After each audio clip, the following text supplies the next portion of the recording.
unlikely ally, the oil executives at Suncor. They agree that this government's piecemeal approach to regulating emissions is expensive and ineffective. Mr. Speaker, this government has always had an open-door policy for oil executives. So, will the minister now commit to dropping his inexpensive and ineffective approach and introduce a legally binding plan to combat emissions? Honourable Minister of the Environment. Well, Mr. Speaker, I thank my colleague for her question, and I'm delighted that she's expressing concern for a fine Alberta industry which creates so many jobs and generates such great wealth for the Canadian economy.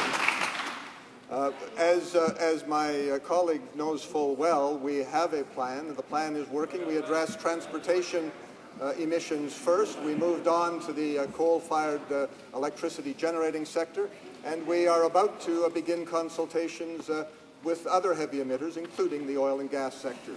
Thank you. Honourable Member for Halifax. Monsieur le Président.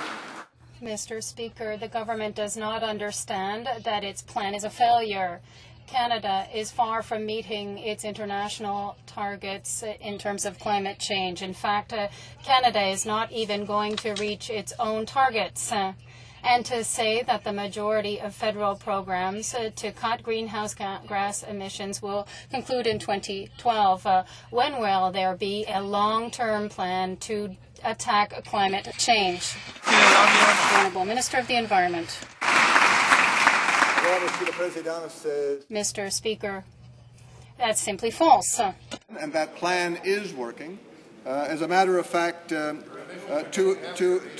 emissions are getting heavier, and what we will do to deal with that is to decouple the increase in emissions from the productivity and profitability of the various resource generation sectors.